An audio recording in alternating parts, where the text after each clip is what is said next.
j'espère que vous allez bien. Aujourd'hui, je vous propose de réaliser un goûter 100% au matcha avec 4 recettes simples et gourmandes. Pour les recettes de gâteau, j'ai utilisé un matcha alimentaire qui est plus fort en goût et moins cher que le thé matcha cérémonie. Et pour les boissons, j'ai utilisé le thé matcha cérémonie à la cerise de Mila Matcha que je trouvais assez rafraîchissant pour l'été et un thé matcha cérémonie nature.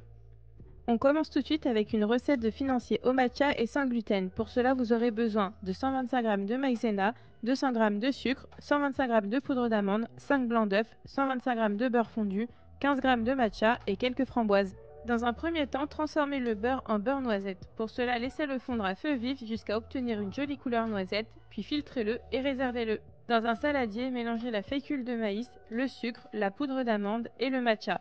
Puis versez ensuite le beurre noisette et mélangez.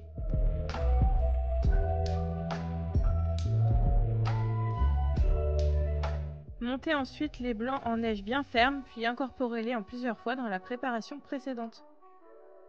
Les ajouter en plusieurs fois va permettre de délayer un peu la pâte avant de pouvoir incorporer le reste des blancs et ne pas trop les casser. Lorsque vous obtenez une pâte bien lisse, versez-la dans une poche à douille. Vous pouvez maintenant pocher la pâte tranquillement dans vos moules à financier, et si vous voulez un petit peu plus de gourmandise et de fraîcheur, vous pouvez rajouter quelques petites framboises fraîches ou surgelées juste dessus. Puis enfournez le tout à 170 degrés pour 20 minutes. Et voilà, vous venez d'obtenir des financiers bien moelleux et bien frais avec les petites framboises au milieu. Et n'oubliez pas de me dire en commentaire quelle recette vous préférez.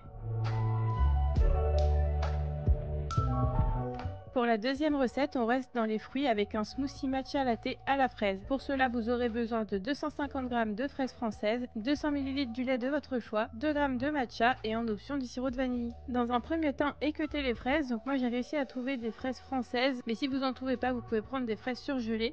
Ensuite, mixez-les et réservez, on va réaliser le matcha. Comme je vous le disais en introduction de la vidéo, je suis venue utiliser le thé matcha à la cerise de Mila Matcha parce que j'avais celui-ci, mais vous pouvez naturellement utiliser un nature. Donc j'ai prélevé environ 2 g de matcha que je suis venue fouetter avec de l'eau à température ambiante. Pour cette recette, on n'a pas besoin de faire chauffer l'eau. Ensuite, je vais verser dans un verre où j'ai rajouté le lait et le sirop si vous en voulez, et j'ai bien mélangé le tout. Dans un joli verre, je suis venue déposer quelques glaçons. Par-dessus, j'ai versé le smoothie à la fraise et j'ai terminé avec le matcha latte.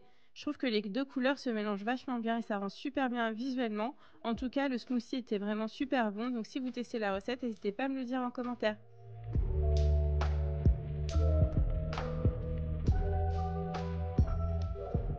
Pour la recette suivante, la gourmandise est à l'honneur, on va faire un blondie au matcha. Pour cela, vous aurez besoin de 125 g de beurre, 60 g de vergeoise, 40 g de sucre, un œuf, 140 g de farine, 100 g de pépites de chocolat blanc, 180 g de chocolat blanc et 15 g de matcha. Commencez par faire fondre le chocolat blanc et le beurre. Dans un saladier, mélangez le sucre, la vergeoise, puis ajoutez l'œuf et blanchissez le tout.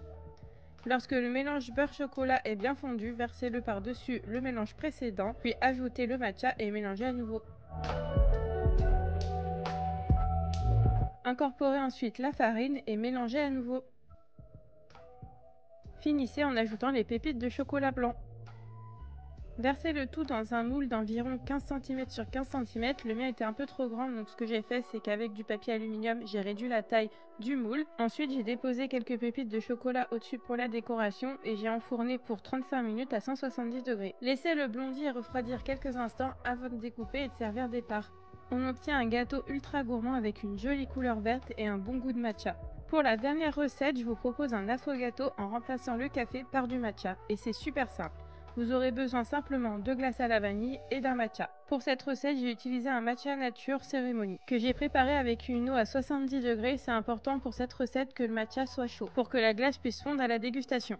Déposez 2-3 boules de glace vanille au fond d'une tasse, puis versez le matcha chaud au-dessus.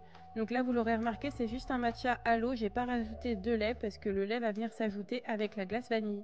Je vous avoue que cette recette c'est vraiment un crash test et j'ai adoré. La glace vanille ajoute quelque chose d'onctueux, un peu comme un milkshake au matcha, donc n'hésitez pas à la tester et à me dire en commentaire ce que vous en avez pensé. Et voilà, votre goûter 100% matcha est prêt, donc 4 recettes simples et gourmandes, j'espère que ça a pu vous donner des idées. N'hésitez pas à me partager en commentaire vos idées de recettes autour du matcha, peut-être que j'en ferai une deuxième vidéo. J'espère que la vidéo vous a plu, si c'est le cas n'hésitez pas à la liker et à vous abonner à la chaîne et on se retrouve la semaine prochaine dans une nouvelle vidéo. Salut!